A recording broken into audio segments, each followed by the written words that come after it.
xaaladda noocaas oday ka weyn oo haysatay walaalo isida ay gulaadoodeysana dhowdiin lagu sii qabsanay naasniyo shacabka dhibaatada lagu wada waan u adkeysan waaye waana ka soo tagay halkaan iska joogad maxamed ku soo dhaw idaacada ciidamada horta gorma al-shabaab ku jirta al-shabaab hal sano ku jiraad aan 8 bilood meel hasbay okay deegaanka uga biirta aliyo baro ku tirsan laween markii aad biiraysa fikir nooceed ka haysatay la fikir aan ka haysa meeysan jiran laakiin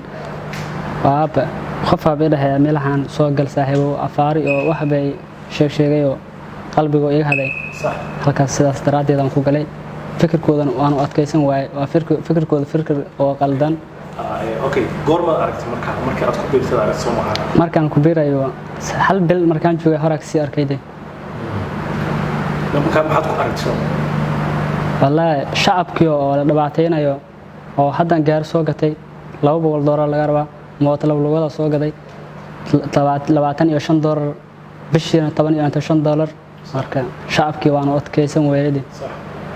saas daraadeed aan ugu soo tagay ficilo aan ahayn dad baa soo gatay mooyee ficilo kale ugu raacay u geysanayeen bulshada kale bulshada waa iska jiraade waxa aragtay oo la socda si qaraxa dadka loo dhiiba meelaha la sii dhiga shacabkii la sii labaateena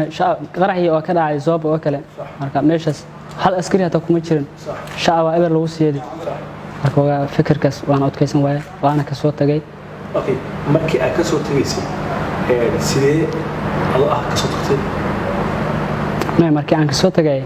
ayagoo dhex joogaante magaalada aan isla joognay ayagoo la socdo meel aragtay oo qof la soo gaban karo oo gaarigooda meesha u yaala waan ka soo tagay markaan soo tagay mootii aan diyaarsaday galabtii subaxdii qof la soo hadlay macallin Axmed dhahay markaan la soo hadlay kadibna waa soo xiriiriyay ciidamada xilligaas ay markaa iska soo baxay maxaad ka dareentay marka ciidamada la soo xiriirisay wallahi waxaan ka dareemay aysan jiran aysan aragtay soo dhaweyn iyo waxaas la arkan wax dhib ah meeshan ku arkin okay mar intii aan gudagelin xaaladda ka ciidanka u dhaxtay intii aan gudagelin bal ka waran waxa jira dhalinyaro kulaalay oo kulomida oo nabadiidka al-shabaab ay fikrada ka qaldeen oo ku dhaxtay waxa tin dhalinyaro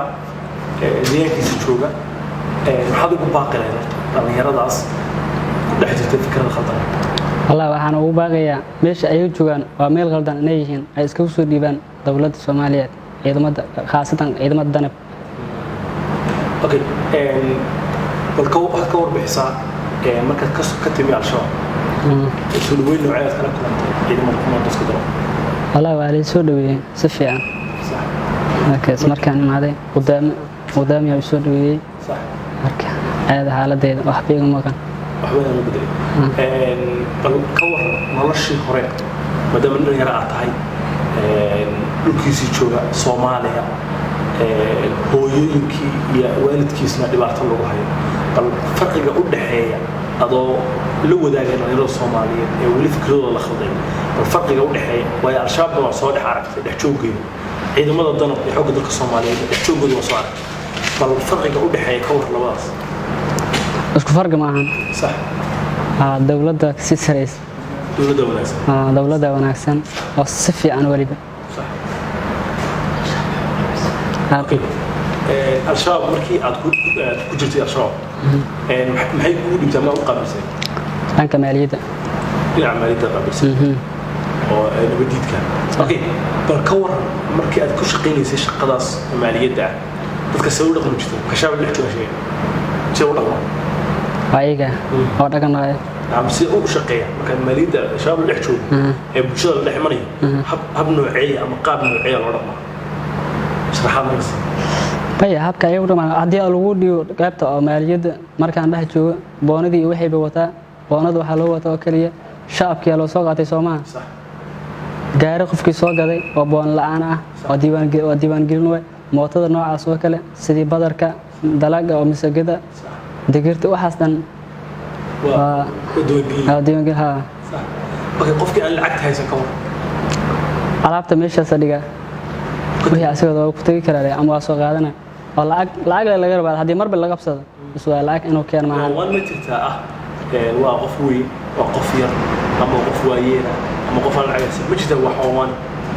maya lama arkay xaaladaas alla xaaladda noocaas oday ka weyn oo haysatay walaalo isida agul hadoodiisana dhoodiina lagu sii qabsanay naasniyo shacabka dhibaatada lagu wada waan u adkeysan waaye waana ka soo tagay halkaan iska joogada maxaad ugu baaqi lahay dhalinyarada Soomaaliyeed ku daawanaysa laga yaabo inay haysan chance ay ku soo baxaan amaba fikradooda khaldeen waliba haysteen ashaab ay wada sax ku taabayeen gabagabadii waxa ugu baaqi lahay hallay baaqaygu waa inay isku soo dhiibaan dawladda aragti shacabka dhibaatada lagu haya waa inay ka soo wareegtaan lambar soo raadsan oo la soo xiriiraan ciidamada oo dawladda inay soo dhiibaan sidaasna u baaqi lahaan